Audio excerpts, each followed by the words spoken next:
పొట్టు తడిసిపోయి బాగా డ్యామేజ్ అయింది సార్. కోతలు కోసే టైంలో బాగా పడిపోయి 4 రోజులు కోత లేట్ అయిపోవడంలో దిగుబడి తగ్గిపోయి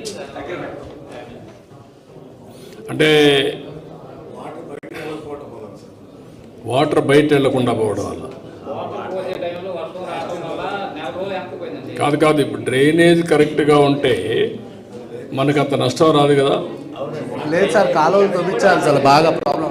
దిగుబడి ఎక్కువ టైం ఎక్కువ తీసుకోవాలి. కొన్ని కాలువలు తవ్విస్తున్నారు, కొన్ని కాలువలు తవ్వించుకోవడం, వర్షం రావడం పోవడం శుభ్రంగా ఉండాలండి. అదే 5 సంవత్సరాలు కాలువలు తోవడం మానేశారు, మురికి కాలువలు తీయడం మానేశారు. నేను ఎన్నిసార్లు పోరాడాం, ఎవరు పట్టించుకునే వాళ్ళు లేరు. ఇప్పుడు అవన్నీ సిస్టమేటిక్ చేస్తాం. మీరు ఏ సీజన్లో పంట వేస్తున్నారు? జూన్లో వేస్తున్నారా?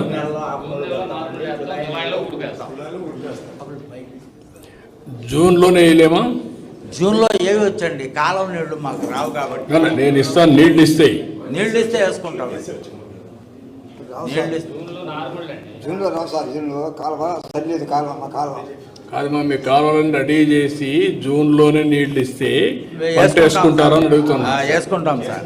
వేయలేరండి, లోగడ వేసేవాళ్ళు ఇప్పుడు జూన్లో వేస్తాను, కుదరదు, వేయలేరు. ఏవి నేను అడిగేది ఏంటంటే, సైక్లోన్ రాకమునిపే పంట తీసుకుంటే బెటర్ కదా అని. మీకు గోదావరి నీళ్ళు ఎందుకు తీసుకొచ్చాను నేను? పట్టిసీమ మీకు అక్టోబర్ నవంబర్లో నీళ్ళు వచ్చేటివి, దానివల్ల డిసెంబర్లో నవంబర్లో పంట వచ్చి మీరు చాలాసార్లు నష్టపోయారు. అందుకనే పట్టిసీమ నీళ్లు తీసుకొచ్చాం. ఇప్పుడు పులిచెంతల్లో కూడా నీళ్లు పెట్టాం.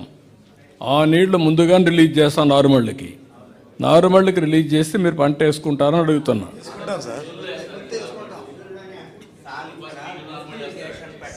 చెప్పేది ఏంటంటే వాటర్ ఇస్తే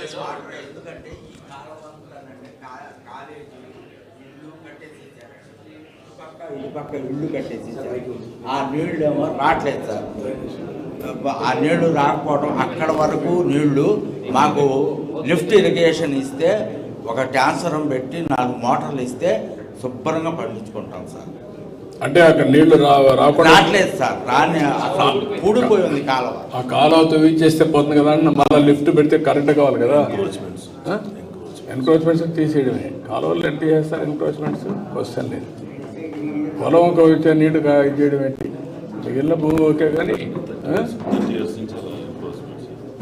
అదర్వైజ్ ఇంకొక పని ఏంటంటే, అక్కడనే ఒక పైపులు వేసి నీళ్లు తీసేసాం.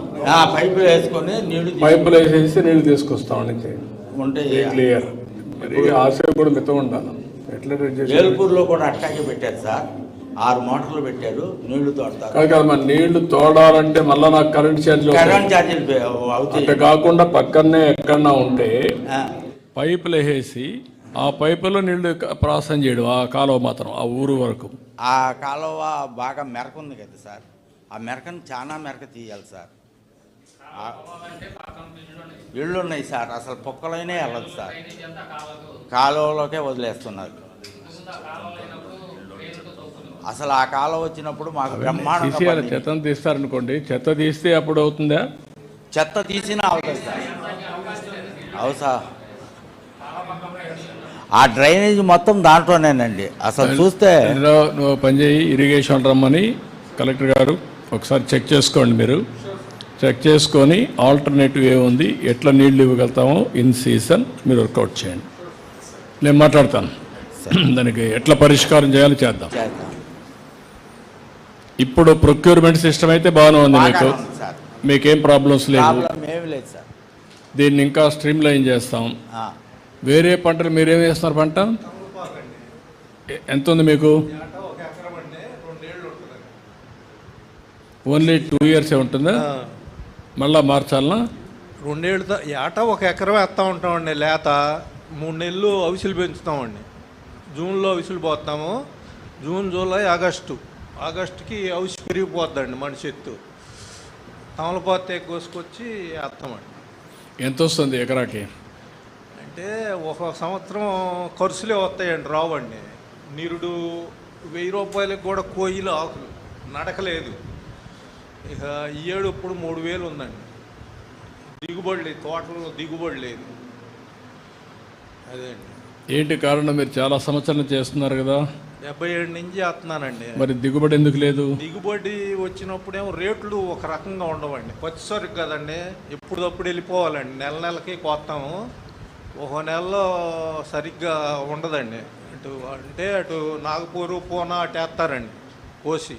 మేము ఊరినే చేయటం వరకే, కోసేవాళ్ళు వేరే ఉంటారండి. మా వ్యాపారం ఇప్పుడు ఊర్లో ఎంతమంది ఉన్నారు? ఇప్పుడు మద్దూరు అటు వేసేవాళ్ళం అండి. లోగడ అటు ఉండే గోసాలు కానీ, గంగూరు కానీ, వణుకూరు కానీ ఒక 100 ఎకరం ఉంటుందండి. ఒక 100 ఎకరాలు వేస్తుంది. లోగడ 300-400 ఎకరాలు ఉండేదండి. తగ్గిపోయింది. ఇప్పుడు ఈ పొట్టాలు వచ్చినాయి కదండి, కొరకారి పొట్టాలు వాడుతున్నారు. లోగడ తమలపాకు తినేవాళ్ళు అండి పెద్దవాళ్ళు, కట్ట పెట్టుకుని తినేవాళ్ళండి. వాళ్ళు అంతా తగ్గారు కదా, ఇప్పుడు అవి కూడా తగ్గిపోయినాయి. తోటలు తగ్గించామండి. వేరే పంటలు ఏమి వేసి చేత కదా మీకు? మామూలుగా ఉన్నాయి కదా వేరే పంటలు, కానీ ఇప్పుడు ఓపిక లేదా? లేదు. మీరందరూ వరి పంట వేయడానికి కారణం సులభమైన పంటనా?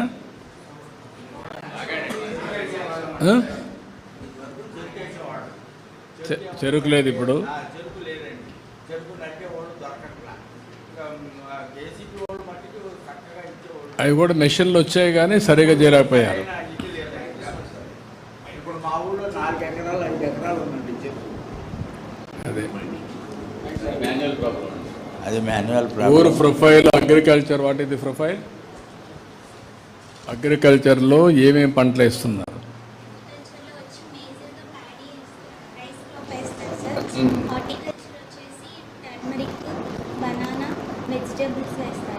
ఎంత ఉంది బనానా?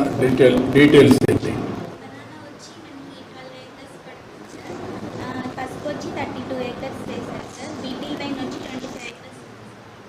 ఏది ఈ పంచాయతీలో? గంగూరు 25 ఎకరాలు వేసారంటున్నారు మీ ఊర్లో.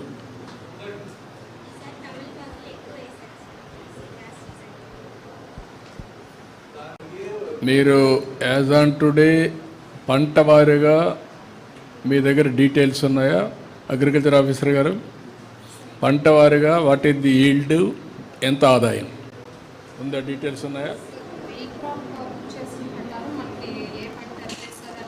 ఆల్ క్రాప్స్ ఈ క్రాప్ కింద బుక్ చేస్తున్నారు కదా, అన్ని క్రాపులు బుక్ చేసిన తర్వాత ఆ డేటాని మీరు వాడుతున్నారా ఇంతవరకు?